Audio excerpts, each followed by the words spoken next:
दुविधापूर्ण थोड़ा सा माहौल है और इस दुविधापूर्ण माहौल को थोड़ा सा सहज बनाने के लिए आइए चलते हैं सहज जी के पास। सहज जी, गुड मॉर्निंग, कार्यक्रम में स्वागत है आपका। क्या करें अभी, इंडेक्स को छोड़ दें या फिर कुछ स्टॉक से फोकस करें?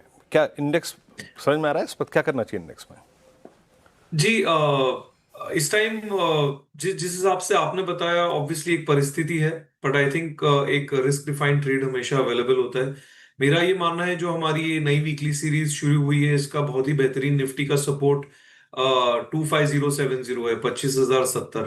तो as a short term trader मैं ये मानता हूं कि जब तक ये लेवल नहीं ब्रेक करता है हम फिर भी एक पॉजिटिव बायस के साथ कंटिन्यू रह सकते हैं और ऊपर की तरफ में 25,200 25,250 की तरफ जाने की पॉसिबिलिटी जरूर है।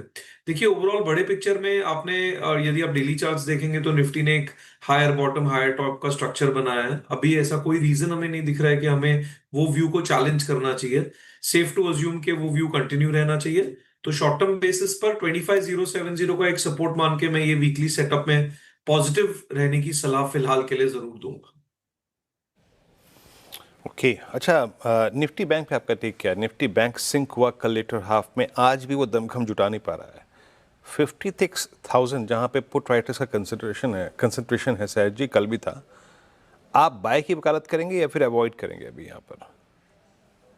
जी मेरे हिसाब से अगर आप देखेंगे तो बैंक निफ्टी इनफैक्ट बैंकिंग एक ऐसा स्पेस है अभी भी जहां पे एक तो एक्सटर्नल फैक्टर्स का कोई इम्पैक्ट नहीं है। टेक्निकली भी इंडेक्स ने अभी ब्रेकआउट दिया है। फिलहाल दो जो प्रीवियस टॉप थे आपके, एक अप्रोक्सीमेटली आपका दोनों 56,000 के आसपास के टॉप्स थे। उसके बाद मार्केट ने उसको कल पहली बार कॉन्कर किया है और कॉन्कर करने के बाद में टेक्निकली हम बोलते हैं और आप भी आई एम श्योर बहुत कंफर्टेबल होंगे इस कंसेप्ट के साथ, एक पुल बैक का कंसेप्ट होता है कि ब्रेकआउट के बाद थोड़ा सा कंसोलिडेट करता है अगली चाल चलने से पहले। तो आई थिंक कंसोलिडेशन ही हो रहा है अभी, घबराने वाली कोई बात नहीं है। पर इस यहाँ पे आप बाय ऑन डिप्स वाली स्ट्रैटेजी ज्यादा बेटर रहेगी क्योंकि आप रिस्क डिफाइन कर पाएंगे। फिलहाल के लिए बैंक निफ्टी में आउटराइट कोई ट्रेड नहीं बन रहा है।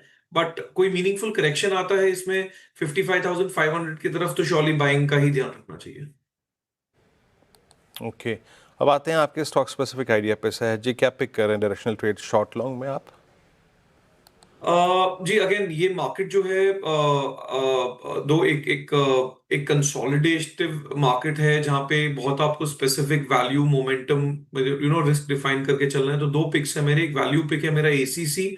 मुझे लग रहा है कोर सेक्टर है, ट्रेंड सपोर्ट 1760 का लेवल बहुत समय से नहीं तोड़ा स्टॉक ने और बार बार आपको ट्रेडिंग अपॉर्चुनिटीज दे रहा है। तो यहाँ पे मैं वैल्यू प्लस ट्रेडिंग वाले माइंडसेट के साथ चलना चाहूंगा। मल्टीपल बॉटम का सपोर्ट 1760 और यूपर की तरफ में टारगेट 2100 तक का रख के चल सकते हैं। थोड़ा सा लंबे अवधि का ट्रेड है ये। और pure short term momentum trade wise यदि देखना हो तो यूनाइटेड स्पिरिट मुझे ये भाव पे बेहतरीन लग रहा है। यहाँ पे हमें एक रेंज ब्रेकआउट देखने को मिला है कंसोलिडेशन के बाद में। 1320 का इसमें स्टॉप लॉस मान के चलिए और ऊपर की तरफ में 1425 तक जाने की क्षमता ये स्टॉक रखता है। तो ये दो अपॉर्चुनिटीज करंट मार्केट एनवायरनमेंट में अच्छी लग रही है।